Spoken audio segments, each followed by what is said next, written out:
Welcome to Real Learning with Real People, where we learn from authentic and remarkable people in order to enhance the lives of our listeners. I'm Ken King, and I truly appreciate you joining me to learn today. This show was created in order to learn from and connect with people who have great lessons and stories that will positively impact listeners from all walks of life. In these unscripted conversations, we dive into the upbringing of our guests in order to really gain an understanding of their framework for life and who they are. Then we walk alongside them as they show us how that framework has impacted them in what they do. This is intentional because when we understand that who we are and what we do are different, we can really start to see how they are connected to performance, learning, creativity, and inclusivity. Now let's jump in as we chase some real learning from some real people.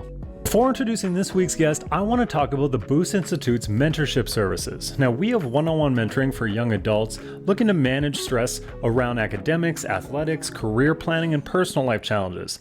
Often all it takes is a few sessions with some professionally planned and targeted tools that make a real difference to help you feel and perform better every day.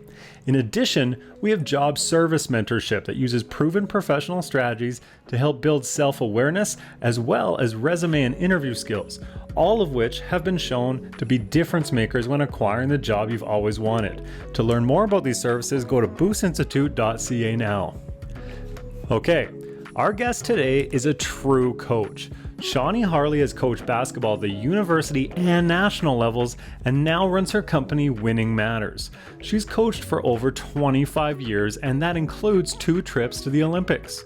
Shawnee works primarily in the field of mental toughness, training and consulting with corporations and teams in order to build capacity in individuals by unlocking themselves and taking a walk within, which, yes, I took directly from her site.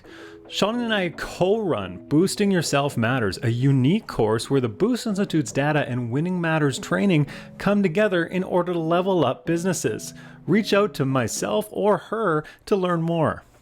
Let's dive into this talk now with Coach Shawnee Harle. Shawnee, how are you? Amazing.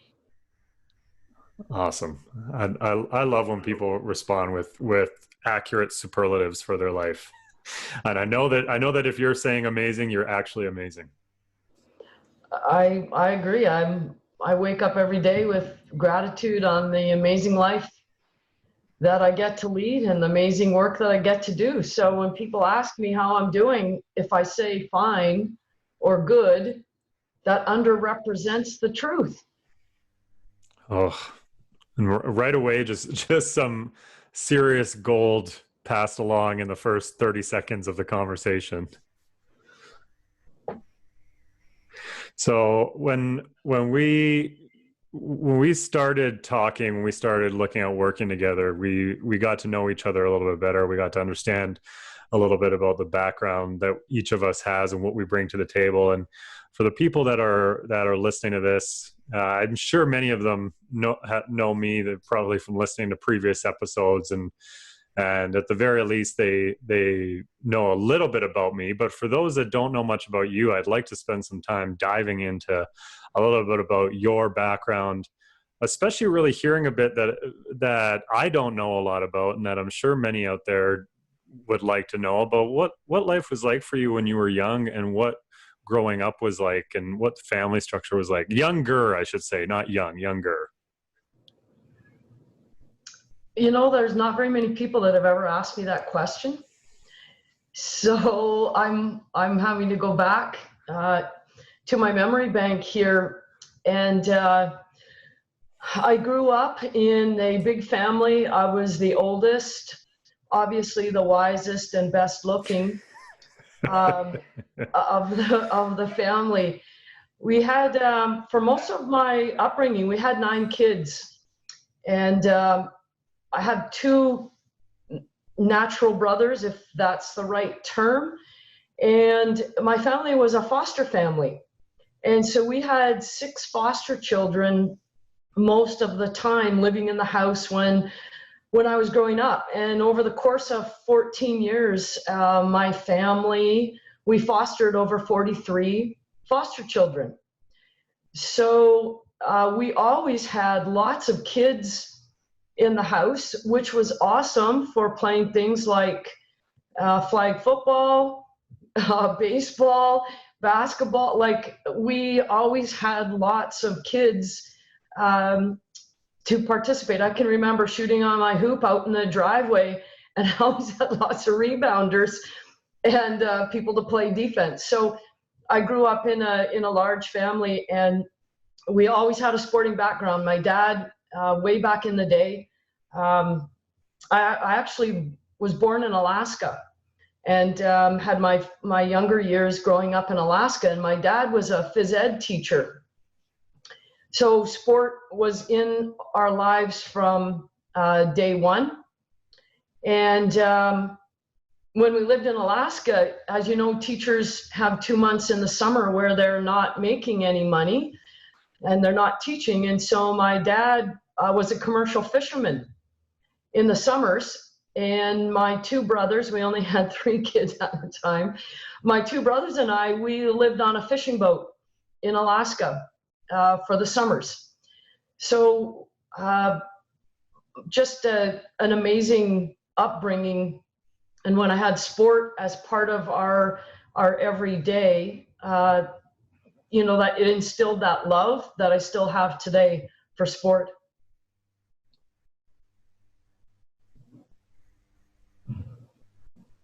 That's awesome. So already there's just so many questions that I I didn't know a lot about your upbringing, and I'm going to have a hard time getting through all this really quickly now because I have so many curiosities about what that upbringing entails. And my first thought is maybe it's obvious, but do you think that home life, that large amount of siblings and being the oldest and in that position was a factor in you really pursuing leadership opportunities later on? It's funny how life works, right? There's always this, I believe there's this synchronicity. And I think I was training to be a leader most of my life without really knowing it. I mean, you can imagine when you have a big family. We also lived on a farm. So there was just, up early milking cows, and in the summers just spent so much time baling hay and all of the chores that come with it. And when you have a farm and a big family, there's a lot to be done. And parents can't do it by themselves. So I very much became a leader. I very much became a caretaker. And the other thing, now that I think of it, is I learned to become independent at a young age. Because when there's so much to be done, if you sit around and wait for someone to tell you what to do, stuff never gets done. And maybe as the oldest, I always felt like it was my job. What problems need to be solved today? And there were always many. So I think I got some really good training early on, and I didn't even know it. Yeah, that's definitely been echoed many times from people who've grown up in any of those situations where everybody has to contribute. And unfortunately, it's more rare probably than it should be, or fortunately, I guess, depending on the perspective, where many people don't need to contribute on a regular basis in order to have a standard of living or certain comforts. And I guess in a lot of ways, many families are fortunate for that, but there's a lot of intangibles that later become tangible that come from those kind of experiences. And I would have to imagine, and we'll probably be able to connect this back to some of your coaching life for sure, you reflect on some of those situations with a lot more learning than maybe you experienced in the moment, I guess. I'm sure there was a lot of days where you didn't want to do something that you just had to do. Most and days. Then and then the reflection back is really one of those things where it's like, okay, this definitely comes from having to do X, Y, and Z on the regular early on. And so the question I have is there anything that stands out, whether it's those summers on a fishing boat, whether it's living on the farm, whether it's having so much, I would just describe it probably as energy in the house all the time with different people. Is there anything that you really look back on and now with hindsight you just truly, truly appreciate that? I'm sure there's lots, but is there anything that really stands out? Well, I think one of the great things with having a big family and lots to do, and then living on a fishing boat, although I didn't like any of the things at the time, they've served me well later in my life, which is I really learned a great work ethic. We did not have a choice. There were always things that had to be done. And so I learned a great work ethic. And even though I wasn't always joyfully doing the tasks that were put in front of me, and probably never joyfully, like as a kid, who wants to get up at 6 a.m. and milk the cows? Woohoo, oh yeah, pick me. Can't wait to set my alarm clock. And I mean, no, of course not. I didn't like it at the time, but the work ethic has stayed with me. And I also think, and what comes with work ethic, and when you do things that you don't want to do, I think you get a good dose of grit. You get some resilience. A term that I think I was very good at when I was young, again, not knowing it, is the ability to tolerate discomfort. When we lived on the fishing boat, there was a lot of discomfort in that lifestyle. It was incredibly dangerous having 3 young kids on a fishing boat, on the ocean in Alaska, and my brothers and I falling in, and life-threatening situations, and cold. I can so often remember being cold, tired, and hungry. That's one of our family sayings. It's like, well, if we aren't cold, tired, and hungry, then we're not having any fun. It was, we kind of had that saying growing up, and I didn't always like it at the time, but it has served me well, because I believe I'm a really hard worker. I have a lot of grit, and I have the ability to tolerate discomfort, whether it's physical or emotional. And all of that got learned when I was young. I love the way that you phrase that, because I find that so many, and I'm sure you've seen some of this too, so many of the people, especially athletes that I've worked with, they're really trying to get themselves to an unrealistic goal of not feeling discomfort or liking discomfort. But the reality is that the discomfort in life is going to come no matter what you do. You can't control for all variables. And that idea of just getting good and building the skill of tolerating it in order to come out the other side, I think is a really good message, because that unrealistic mentality of, I'm just going to I want to get myself to a point where I really like really challenging situations for me all the time. It's just not something that I find to be that productive or realistic. Well, what I feel, if I were to use a synonym for tolerate, might be accept. And that's different than avoiding it because you don't like it, or changing it to try to make it more tolerable, for example. So I think I learned that discomfort and unhappiness, sadness, are just as normal as joy and fulfillment and comfort. And so, one of the things that I teach in my mental toughness coaching is that anytime we can label something as normal, it means we don't have to avoid it. We don't have to fear it. We don't have to run from it. And we're okay if it doesn't change. And I think I learned that early on in my life, to tolerate discomfort. Part of it, because at that time in my life, there's not any choice. You do what your parents are doing. And that has served me well in this life now, because there's discomfort happens all of the time. Physical discomfort, emotional discomfort. We don't get what we want a lot, and sport is very much like that. We get less of what we want in sport than what we want, for example. And I think it's really important to learn to tolerate that, rather than whining and complaining about it or avoiding discomfort altogether.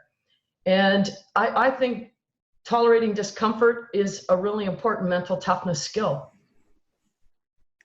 Absolutely. And I love the transferability of that as well. Mental toughness is obviously a key thing. We're gonna continue to talk about this because it's what we do a lot of work in. But I also think that you can transfer that same concepts to things like mental health, where we see so many people fighting back against their very real symptoms or very real side effects or what have you in various disorders and diseases. And I'll put physical health in there too, as opposed to becoming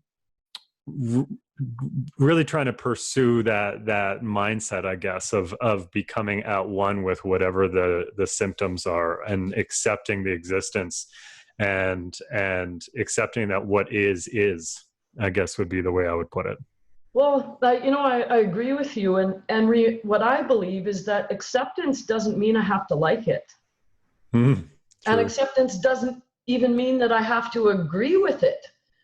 But if I look at acceptance as this spot in the middle, and then on one end is striving, trying hard to fill in the blank. And then on the other end is resisting, trying hard not to.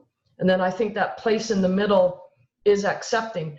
And I think that there are times in life where accepting and tolerating is actually a very healthy practice, because I've also learned when I have practiced tolerating, my tolerance actually grows.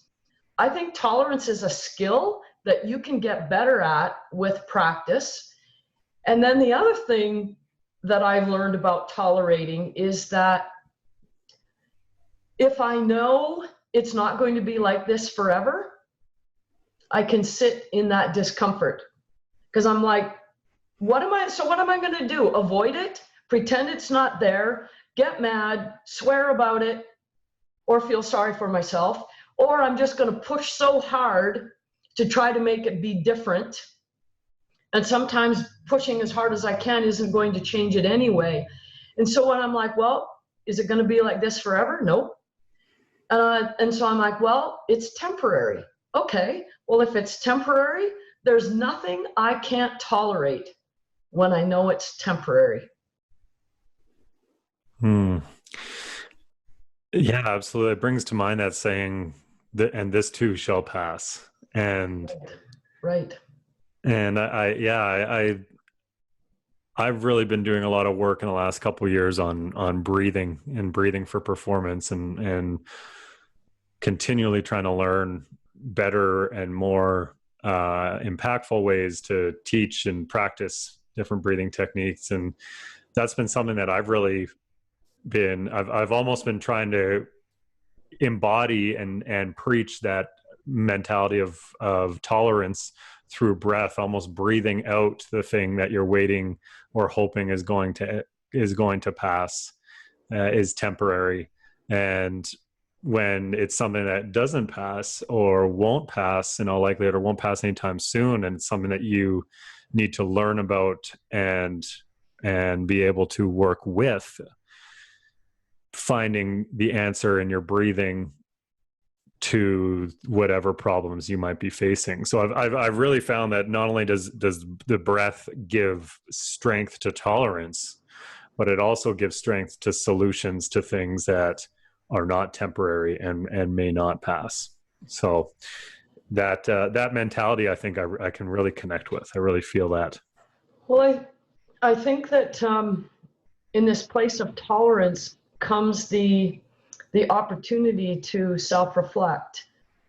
And for me, I always go, okay, what am I meant to be learning right now?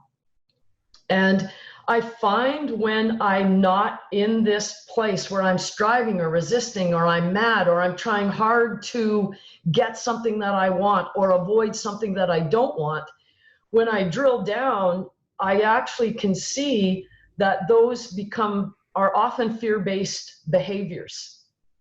Fear of, so if we take sport, fear of not making the team, fear of not being the leading scorer, fear of not getting a scholarship, fear of not being in the starting lineup.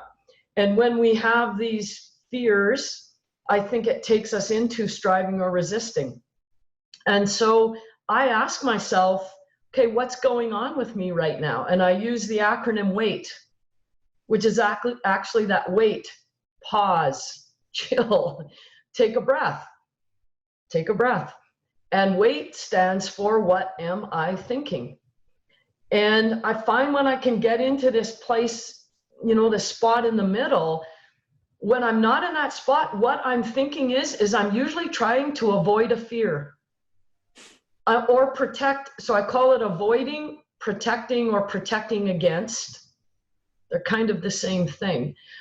And I just find it so interesting to watch myself when I'm not tolerating, when I'm not accepting. I'm usually in a fear-based behavior. And when I can come into this spot in the middle and say, okay, Shawnee, what's going on with you right now? This, I believe, is emotional intelligence. I think emotional intelligence is one of the most important sport skills that we can have. I think it's one of the most important leadership skills that we can have, and certainly one of the most important life skills that we have. And perhaps this breathing that you're talking about, we can connect that to mindfulness. And when we ask ourselves, what's going on with me right now? I think that's an example of being mindful. And the more mindful I am, the better I get at solving the problem. And sometimes the solution is don't do anything. Just sit in this for a bit. And I think where we get confused sometimes with sport, because sport teaches us the opposite. Like when I work with clients and I'm like, well, can you just sit in that middle right now and just accept it? They say, well, what am I supposed to just give up then? And I'm like, no, I didn't say give up. Because accepting is not giving up. It's just understanding when does an action of actually accepting serve me better than an action of striving or resisting. Because I think we have three choices all of the time: strive, resist, accept. And I think that that's what emotional intelligence is. Which one of those three would serve me best right now? Do I think accepting is the answer for everything? No. There's a score clock for a reason. There's a scoreboard for a reason. There are stats for a reason. There's competition for a reason. But I don't think the answer is always striving and resisting. I think there are times when accepting is one of the answers.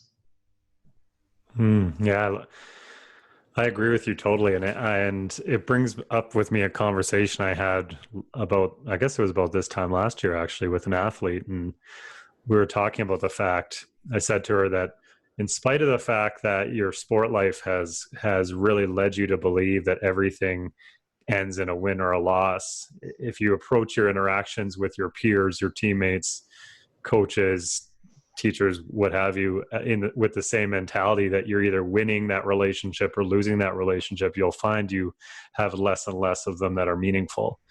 And I think it's we're putting different makeup on a very similar situation where it's very much that there are definitely moments where there is striving and there is resisting, and those are meaningful moments. And there's definitely moments where somebody comes out maybe perceptively a little bit ahead and somebody else comes out perceptively a little bit behind. But it's not a universal rule, and they regardless of the approach you look at it with, it's always on a continuum. It's always where there's no black or white. You can, many coaches, many leaders have talked about the wins that you find in losses. And I think all coaches understand the feeling of winning when you know that you had a lot of inter-team or small losses in spite of the fact that you won on the scoreboard at the end of it. So it really is a mentality. It's an approach. And I think that you hit the nail on the head with that.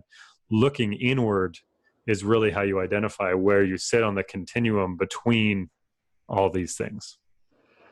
Well, if you think about why we're not very good at accepting or tolerating in sport, is because sport teaches us that there's only one right answer. The answer is to win. or to be the leading scorer, or to be in the starting lineup. The answer is success. And then sport has a very clear definition of success. That also means it has a very clear definition of lack of success. And sport teaches us to avoid, let's use the word losing. It teaches us to avoid that. And so when we're trying to avoid losing, think about how much we get into the striving and the resisting, trying hard not to make a mistake, trying hard not to lose. Therefore, we try hard to be liked by our coach. We try hard to please. We try hard to be the leading scorer. And what I believe sport where it misses the boat is, how do we keep score of just becoming our best self? And if the only way that we think our best self shows up is to be successful based on what sport teaches us, we have a lot of losers out there. Think about it. Think about this is why I think sport is so unrewarding for so many people, because so many people think they're a loser. I'm not in the starting lineup. I wasn't the leading scorer. I didn't get the scholarship offer. My coach doesn't like me as much. I made a mistake. I messed up. I'm like, so? All those things sound pretty normal to me, but sport does not make any of those things normal. And that's why I think this place of acceptance and tolerance is very, very difficult for most athletes. Very true. And I think that really it's systemic, though getting better. I think it's because of leaders like yourself and others who are so focused on holistically approaching athletes as people and not just as athletes. Really understanding the separation between self and craft, I think, is becoming stronger and stronger, both in the leaders and in the athletes themselves.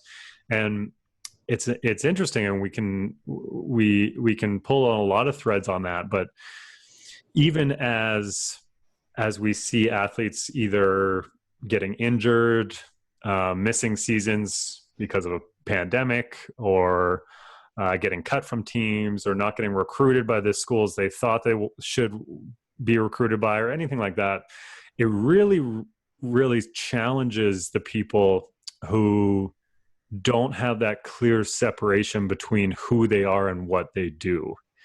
And I'm curious because you've been an athlete, you've coached at multiple levels, now working in the business world, and did you ever have any of those kind of struggles where something came to an end for one reason or another, and it was challenging because you really identified with that thing? And I'll give you an example where I'm currently working with an athlete who has had a very serious injury that could potentially have come at maybe one of the best times because of the amount of time that they have to rehab right now. Right. However, the identity of the athlete is so tied up in competing and training and being in the social aspects of the sport. And I'm sure you've seen this quite often. And that sudden separation, whether temporary or permanent, remains to be seen, is really something that's hitting them quite hard because they are an athlete. They're not someone who participates in sport. And so have you ever been through any of those moments where you were really, really identifying as something you were doing, and then therefore had a bit more of a challenge when the separation came? Absolutely. And I would say probably any athlete that you talk to, because that's what sport teaches us. And I had that very example in university. I got cut in my third year at the University of Victoria.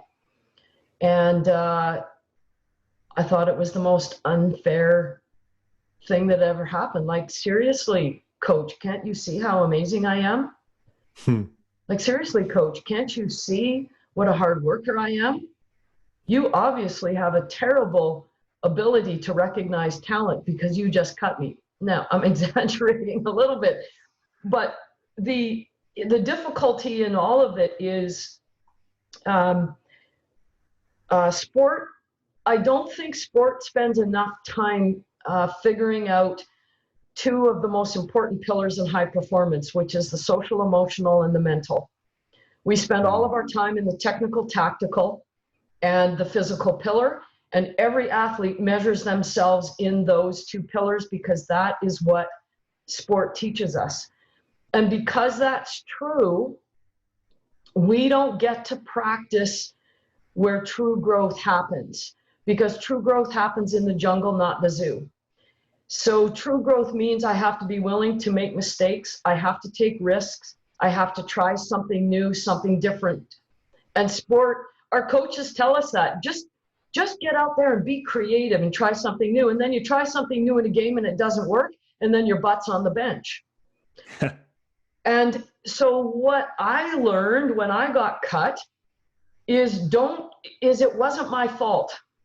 That's what I felt. I learned it wasn't my fault that I got cut. It's all of these things that are happening outside of me. And I had never been taught that it was good to take risks and try new things, and failure is normal, and sitting on the bench is normal, and not being the best is normal. So I was avoiding all of those things, and then I got cut. So think about the lesson that I got taught, and then think about how I interpreted it at that stage in my life.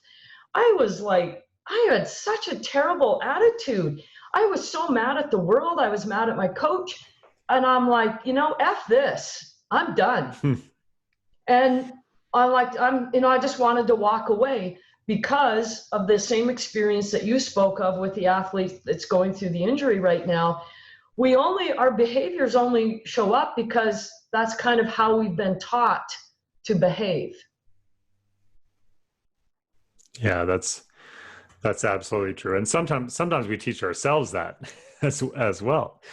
A lot of times it's society or maybe specific people, but I find that there's some self-practiced work that we maybe avoid doing and kind of keep ourselves in that very safe type situation that you mentioned. And I would imagine that now, because I know I've gone through it in the time of building and continuing to try to grow our business and our technical project that we're working on now, and all these things that I never thought I'd be doing, but I'm definitely learning from my mistakes and my successes and that kind of thing as we go. I would imagine you're seeing quite a bit, and you've seen quite a bit as you've really dove into the business world too.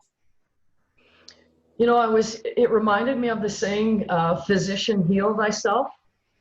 And when I watch my journey, what I'm doing right now in my business, I'm having to apply all of these tools that I never had earlier in my life, that I'm teaching to all of my clients, whether it's corporate, my life clients, or it's sport.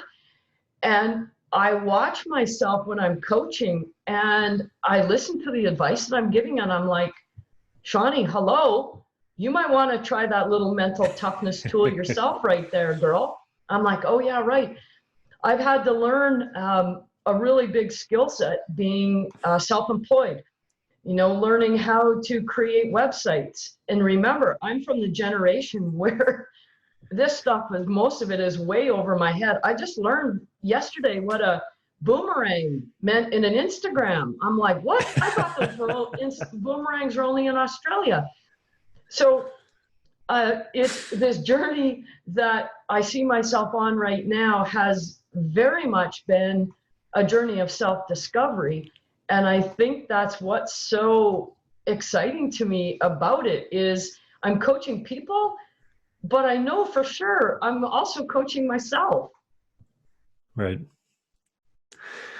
And that's so true. And I laugh because of how much anybody who does the type of work where any coaching, leadership training, and just the general work that you and I do and many others, it's really ironic. And I think Brene Brown's talked about it multiple times, the times where she's really felt like a fraud, her words, because she gives so much advice, and then every once in a while she's just like, oh, I really need to take some of this. But it's not like there's a perfect version of anything either. Again, it's on a continuum. It's like there's no perfect leadership. There's no perfect athlete. There's always more to be done. And that's why the idea of becoming an expert or a master of something is just so flawed, because it's just that constant journey that if you can't enjoy being on it, you're really going to find it challenging to feeling a level of fulfillment, because it's not like you're ever going to get anywhere. You're just going to be on it forever. Well, isn't that what you've summarized there is the growth versus the fixed mindset? And again, I keep coming back to sport, and this model is changing, but in my opinion, sport has taught the fixed mindset, not intentionally. I don't think it's been intentional, but it has taught the fixed mindset for as long as I can remember.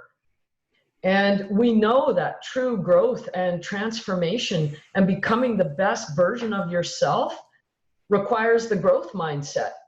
And I think we're starting to get there a little bit more in sport, but we are lagging behind.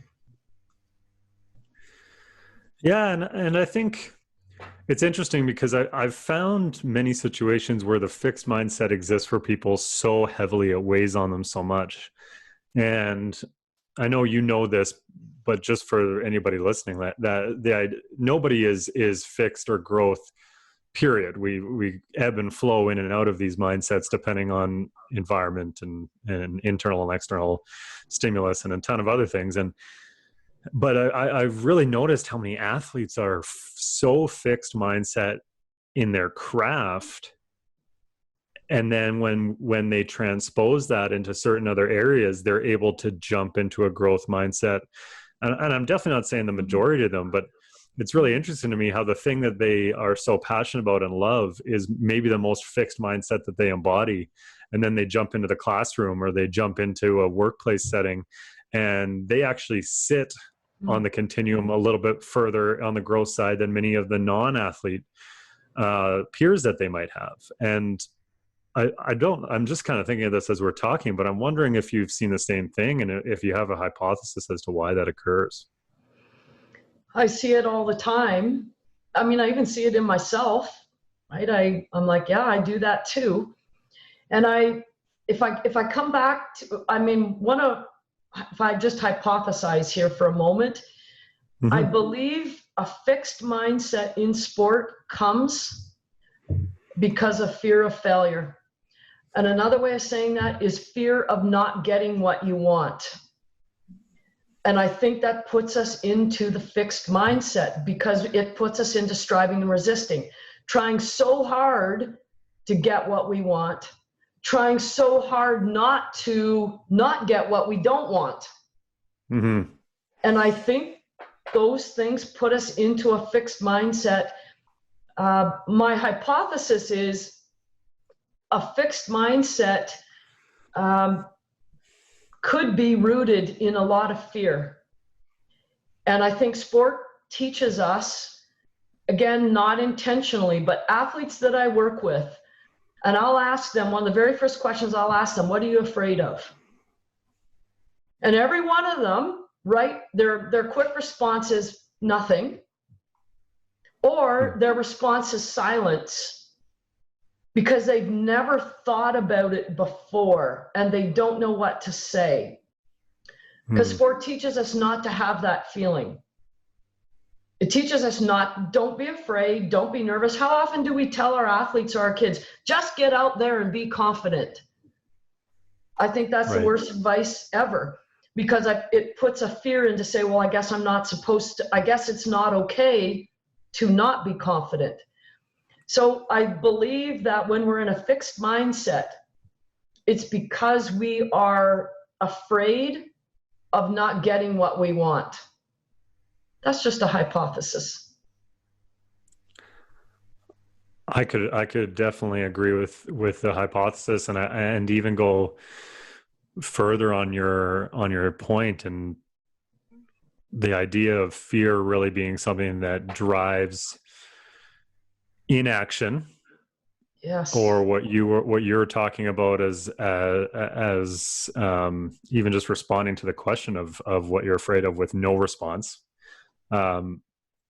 or actions and reactions that we don't actually value, that doesn't connect with our values and who we are, and really driving behaviors that are not what align with ourselves. And this has been really interesting. As you know, we just finished doing some work in Miami, Florida, and a lot of the data that we're seeing in business right now is just so laden with various versions of grief, feeling grief about losing a job or money, feeling grief about having one when others don't, grief around illness and death and challenges from a pandemic, and some really interesting stuff of kind of deep levels of grief on not feeling badly. The fact that their life hasn't changed, that some people's lives haven't changed that much, and they don't feel badly about it, and then they feel bad that they don't feel bad, and those cycles are really getting entrenched, and they're becoming habitual. And there's so many that are looking to the other side of this time as if they can practice certain habits during a pandemic as an individual and as a cohort. I guess the word cohort has been a little bit overused, or as a group or a team, Right. And that they'll be able to undo those habitual things and behaviors when things are back to quote unquote normal. But that's just not realistic. Really, what we're doing right now is we're building terrible habits in sport and definitely in business that are very fear-based and grief-laden, and not addressing those as soon as possible is going to become a long-term problem, especially for the people side of business, but definitely for the profit side of business as well.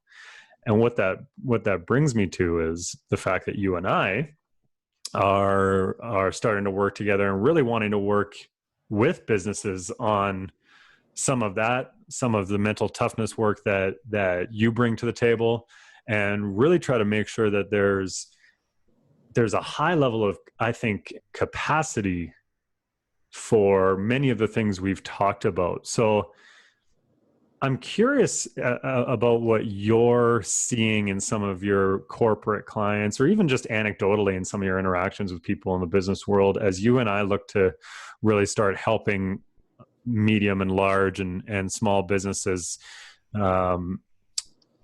What are you seeing that is concerning for you, and what are you seeing a need for? Well, you mentioned this word. We've actually talked about this word a lot so far today. The word fear. I see it and I feel it. And there's so many fears out there because, like, I think fear comes when the outcome is unknown or unpredictable, right? So fear to me also comes when we can't predict. Intuitively, we know that we lack control.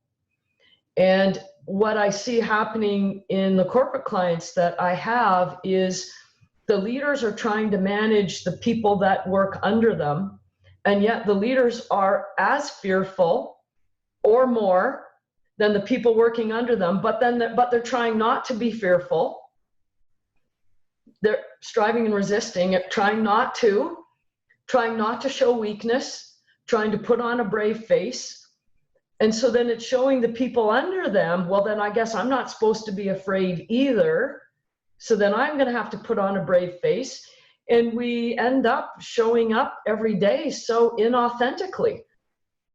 We fake it. And gosh, you want to talk about erode trust, erode culture, erode team chemistry. Show up every day as your fake self and see how that works for you. How are we going to create a high-performing team, in whether it's sport, business, or family, when we show up every day as our fake self? And that's what I see in the corporate work, that this fear is causing us to be fake and pretend that we're not fearful. Yeah, absolutely. And that aligns perfectly with what our data has shown. We really are seeing a lot of leadership where they're pulling the ropes together and just trying to keep them held together, and therefore they're not showing their true self, and that authenticity factor is going down. And we were fortunate enough in one of the organizations that we were working with to be in a group that was doing an excellent job of it, in the sense that their culture had yet to really lose any of that trust or ownership or engagement that we often see decrease in those situations. But our predictability factors in our data are showing where they're going to end up by about February or March, and it's not good. And it's because of those exact things where everybody feels great or feels pretty good in a lot of situations right now because they're just so appreciative to be working again. But their habits and their behaviors and some of the things that are happening are going to lead them down a road over time that will be extremely challenging to recover from. And I want to talk a little bit about what you are hoping to bring as you and I work together, and as we start to build companies as a team. And I want to talk about it from the angle of exactly how we came to realize that we should be working together, which is the fact that we both we sat down in a Tim Hortons, which is the beginning of hopefully a sponsorship from Tim Hortons for the two of us. And yeah, it was Tim very Hortons, clear. are you listening? Exactly. We'll happily drink doubles the entire time we do our work. But it was very clear from the beginning of that what the majority of our initial interactions were going to be was just both of us just showing up as ourselves and sharing with each other exactly what our vision and goals were. And I think that, in my opinion, that's exactly what you bring to the table in your work with all your clients, but particularly as you and I start to look at the business side. Something that every client we work with knows they're going to get is they're getting Shawnee Harle. They're not getting anybody else, any masked fake version of that. They're getting that. And why is that so important to you, that's how you show up? I just know that anything other than the authentic version of me is not the version of my best self. And I just believe that one of the reasons why I decided to work with you is I'm like, I better put my money where my mouth is. Like Shawnee, you're just going to be a big talker, Betty Crocker. And what I mean by that is I really like to fly solo. I don't want to answer to anyone. I don't want to hear anyone's dumb ideas. I don't want to hear anyone's good ideas because mine are already amazing. And then I kept thinking about that quote, if you want to go fast, go alone. If you want to go far, go together. And I've been really good at going alone. And yet, what do I teach the leaders that I work with? I teach them the exact opposite. Yeah. I teach them, we need to get a team around us. And it has it's making me look at, say, I know I can offer more with somebody who's like-minded than I can offer just showing up on my own. And this is what also we teach leadership, right? We know that we are better as teams, and we can build things better as teams. So when I go in and I work with a client, I'm like, hey, this is the package. Live with it. Like, this is the package. It's not going to look any different when I walk in on day one and I walk out on day 180. This is the package. And I think that that's what great leaders do, is they come in with a team and they're like, this is the package. Some days it's going to be amazing, and other days not so much. Because isn't authenticity the willingness to show our imperfections? Yes, absolutely. I love that. And it really brings up, it continually, every time we talk, and whether it's we're brainstorming or we're texting and emailing back and forth, or we're sitting in Tim Hortons, who will soon be sponsoring the show, we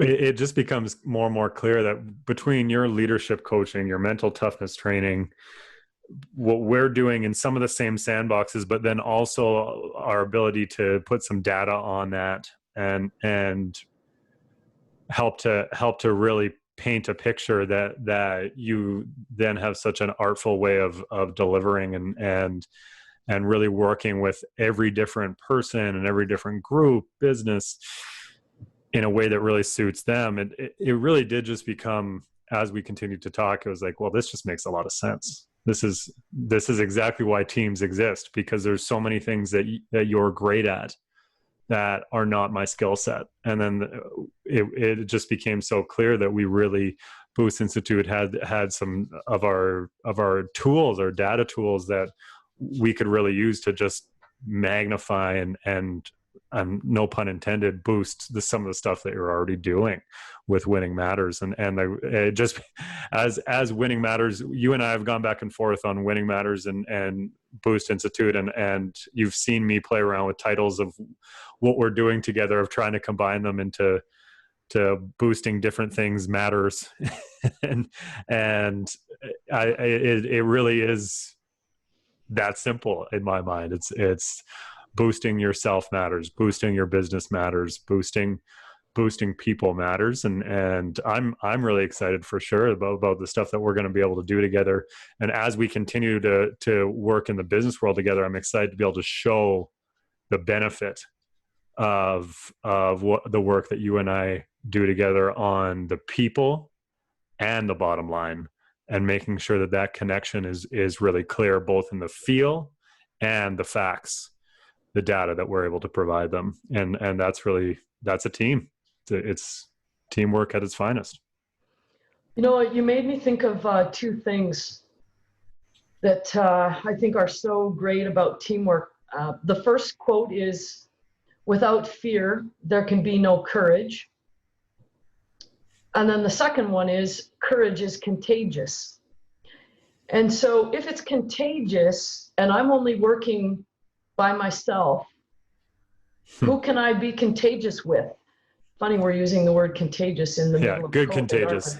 Yeah, that's an interesting word that I just thought of in these times. Anyway, I know that for me to stretch my courage and to look at what fears hold me back in my life, in my business, in my growth, I know I can't do that on my own. And that's why when we partnered, I'm like, wow, this is going to be a person to help provide a mirror for me to see myself better. And then I say, wow, imagine if we take that into the corporate world and we get to model how courage is contagious, how we can show leaders, hey, this is the package. It ain't perfect. This is how my best self shows up today, not my perfect self. When we can go in and we can show leaders how to manage fear, because without fear, there can be no courage. and then how to share courage and how to get other people to have a dose of it. I like, even when I just talk about it, like I can feel my heart rate increase, and I can feel my adrenaline pumping. And I'm like, come on, let's go. I'm ready. Let's go boost. Let's go win. And let's go do this together. Wow, there's a tagline right there. How many emails have we sent? We haven't come up with that tagline, and you just came up with it on the spot. Good point.